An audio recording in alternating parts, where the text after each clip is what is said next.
Hi, I am Vanessa from SpeakEnglishWithVanessa.com. Do you make these 3 common English mistakes when you speak? Let's talk about it.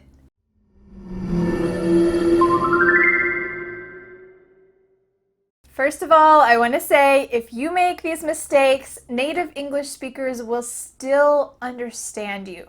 Don't beat yourself up over making these mistakes. Beat yourself up means be hard on yourself. Be upset and angry that you make these mistakes.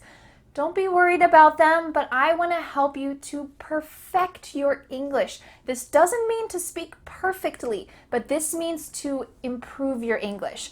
The first mistake that I often hear beginner English learners make, and I have actually received some emails with this expression, it is, I played a board game yesterday night. Yesterday night. It makes sense, yesterday at night, but this is not the correct word that we need to use. Do you know what we should say instead? I played a board game last night.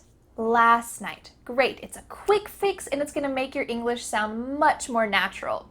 The second mistake that I often hear intermediate English learners make has to do with general countable items. If you live in the mountains like I do, you might say, I like mountain. I'm a big fan of monkey. But there's something wrong in both of these sentences. That final word, that final thing that we're talking about, mountain, monkey, needs to have an S. For these countable items, mountains, monkeys, we need to say, I like mountains. I'm a big fan of monkeys. This is going to be the most natural way to talk about something general that is countable that you like. What if we have something that's uncountable, like tea or air conditioning? In this situation, you can say, I like tea. I'm a big fan of air conditioning. It's really hot in this room right now, but if I turn on the air conditioning, it's going to be too loud and you won't be able to hear me. So after this is over, I'm going to turn on the air conditioning because I'm a big fan of air conditioning. These are uncountable things. Of course, there are going to be some exceptions, but the general rule is that with countable items, I like mountains. Great. This is going to be with an S. The third mistake that I hear even advanced English learners make is with 2 famous words, since and for.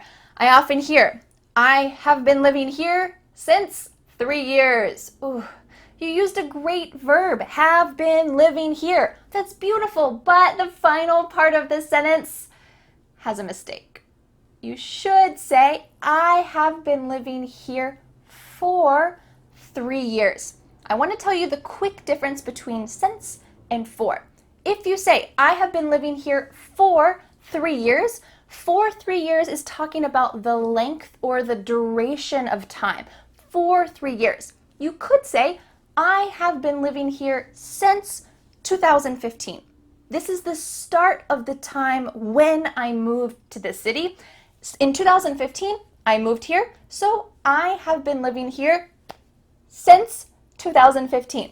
You can use this to talk about your English learning skills and your English learning journey.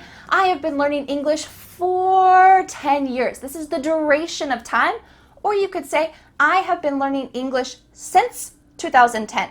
Great. This is going to be a clear statement and it's going to be advanced English. If you'd like to really master using since and for, I recommend watching the live lesson that I made about these 2 words up here. You're going to learn a lot of different situations where you can use these words, and by the end of the lesson, you'll feel confident about using them correctly. And now I have a question for you. Let me know in the comments below this video, do you make any of these common mistakes? I hope that now you can say, last night, I like mountains. And I have been learning English with Vanessa for at least 4.5 minutes now. Thanks so much for learning with me, and I'll see you again next Friday for a new lesson here on my YouTube channel. Bye! The next step is to download my free ebook, 5 Steps to Becoming a Confident English Speaker. You'll learn what you need to do to speak confidently and fluently. Don't forget to subscribe to my YouTube channel for more free lessons. Thanks so much. Bye!